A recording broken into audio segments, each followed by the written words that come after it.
today. Hello today, Cece. How are you doing? I'm doing great. How are you, Nathan? Doing good, doing good. All right, so I want to talk about the business that you started, which I think is a very unique, especially for students. So just to start off, so what is your age and major? My age, I'm currently 23, and I don't have a specific major, but I'd say it's more in like marketing and business and marketing mainly. Nice. All right. So to start off, I guess, tell me about your business. Tell me everything you know. It's an embroidery business. I do a lot of personalized gifts and like a lot of embroidered designs for like clothing. I plan to do some small business shows and things like that, like events. So primarily it's an online store, but it's really personalized gifts, I would say. Nice. And what's the name of it? It's Cece's Patched Prints. Cece's Patched Prints. Tell me about that. Tell me about your experience with the makerspace. The makerspace is where I learned how to embroider. It's where Garrett really taught me what he knows, and I really like that spot. It's got so much. You can do 3D printing, you can do welding, you can do DTG, clothing. I mean, one of my professors brought me into the makerspace, but actually one of my friends from like a completely unrelated class showed me the makerspace too. And then pretty much how I got into embroidery was actually one day I was just kind of like hanging out with my friend, and then she really helped me out. And I've always really liked personalized gifts, like unique gifts, like sculptures, whatever it is, something really for them, personalized. Yeah. And I thought maybe it would be really cute to embroider like her dog on sweatpants or something. So I kind of went in, and then he taught me the ropes. But it was really cool that there's an opportunity to access an industrial machine that you really can't access elsewhere. Yeah. And how long did that process take for you to learn all that machinery?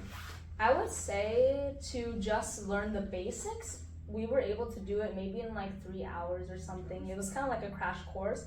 He helped walk me through a lot of the techniques and things here and there, but when it comes to learning embroidery and getting really good at it, that's like a lot more time outside that you'll want to invest. Yeah.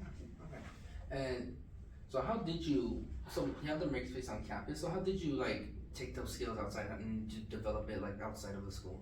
After I made like some sweatpants, people were like, oh my gosh, that's really cool. Can you make me something? Can you do beanies and all that? And I just kind of saw it as this is really something I really enjoy. For me, it's more like an artistic medium. It's a way for me to express my art, and I've always been really artistic. I have done freelance graphic design for a while. I've always just been really crafty and DIY kind of person, so I just saw it as I really enjoy doing this, and why not kind of start something that I could provide this to other people, because they really like and benefit from it too.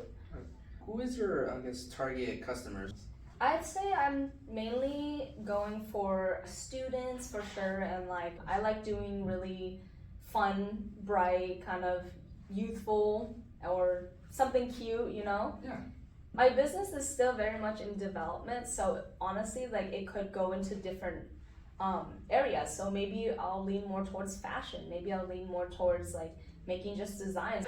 So when starting your business and this whole process, what are some of the obstacles you faced? I don't think I've really, of course there's things here and there where it's okay, you just have to learn more. My perspective isn't really that something is oh, this is stopping me. Nothing really pushes me like that. Anything that kind of comes my way, I try to find a way around it. So I haven't encountered too many issues. Of course it's learning, improving is one thing. I'm always improving.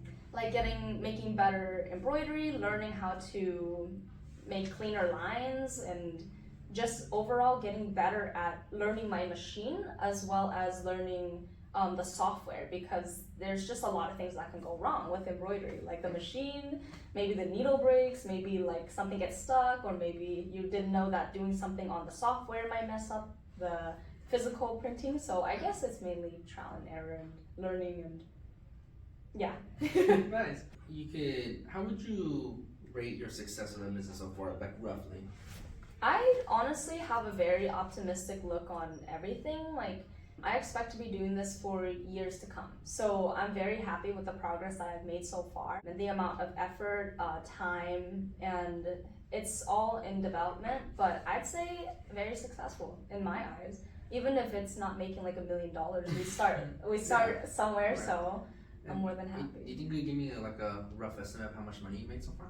Yeah, like not too crazy, just like a couple hundred if anything, you know, like Yeah. maybe doing some beanies for others little businesses, maybe somebody wants some baseball caps.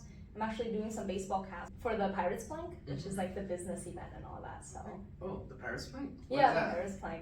It should be April 4th. April 4th? I want to ask you, how has OCC in this campus, like, you think contributed to your journey and your ability to start this business?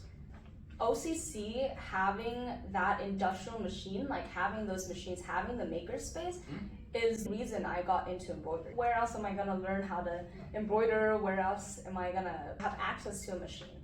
So that's why I think it's so good to have so many resources here, and you don't have to focus on like, oh, I want a degree and this is all I want to do in life. Yeah.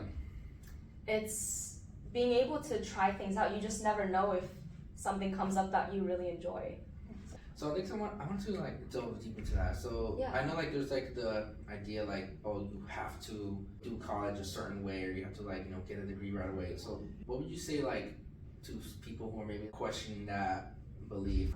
So, I mean, my perspective, like traditionally, we're taught that, oh, you get a degree, you choose a path, and then you'll make a lot of money after you pursue that. But for me, a piece of paper doesn't mean anything. It doesn't prove to me that I'll be successful. It's never determined anything for me, because whenever I want something, I just do it. Like, I go for it. Yeah. So there is a traditional view of like, oh, your parents teach you like, oh, you have to go get a degree, you know, maybe in the past that's worked, but right now I personally use school as more like a tool, as like a resource. I only take classes that I'm interested in. I'm not worried about getting like a bachelor's or of course it's nice, but for my profession or what I'm going into, I don't feel that I really need it. Obviously, like if you're a surgeon, Yeah. if you're a surgeon, I really hope that you do have a degree, but I don't want to be on the table and then you're like, oh, I never passed it. I'd pass out. I know. Use ChatGPT for those tests. No, literally, it's like, how do you? What would you say to other students who might have like aspirations to start a business such as yourself? Or what advice would you give them? Let's say if you're stuck in a loop of like, oh, I don't know what I want to do. You don't have an idea maybe, but you know you want a business. Let's say you're in that headspace. The best thing to do is, one, learn about yourself. People don't even know. They think like, oh, business is like a separate entity, but it's like, when it comes to creating something like starting a business, you're going to be spending so much time on it. It's so important to look into like, who is Cece? Like, who am I? What do I want to do? And even taking classes that are not anything related because you feel like you want to. Like, don't put a limitation on yourself by telling yourself, I have to do this. Oh, I can only take these classes because, you know, it's like, that limits you. So what I want to tell people is try any class that you feel like. No matter how unrelated it seems, it will benefit you. One, it can make you feel more fulfilled because you're like, okay, now I know I don't really want to go into that. Mm-hmm. Or two, you can meet some really good people that can lead you into a different path that you might have not even known before. So my advice is take classes that you like to start off. Try things. What does the future look like for your business? I will be doing this for years consistently, so I'm expecting long-term growth, honestly. Like I want to let my business be able to expand wherever it feels best. Like maybe you'll go into more fashion-based, maybe I'm online more, maybe I'm doing videos about something. Like no matter where it is, I know that embroidery for me, again, is like an artistic medium, so I could take it into any direction. I'm not sure where it'll go, but I know that no matter what I do, I will continue to put effort, and I know it will be successful. Thank you. Anything else you'd like to add? I think that's perfect. All right, nice. Wait, so before we go off, want to show off some of your products? Sure. So I just brought a beanie today. So it's just a cute little embroidered turtle. I've got a lot of different ideas, but sometimes I just do Got some bees on here. yeah, a little bee there too. So it's just honestly cute little designs. I'll do like a lot of personalized work, so maybe somebody's name on the beanie or like on a t-shirt, scarf, a pillowcase. For Mother's Day, I'm gonna do a lot of like Mother's Day gifts. So Nice. we'll see where it goes, but I have mainly apparel in the Coast Collective for right now. Nice. Thank you for joining us. Thank you, Nathan. Mhm.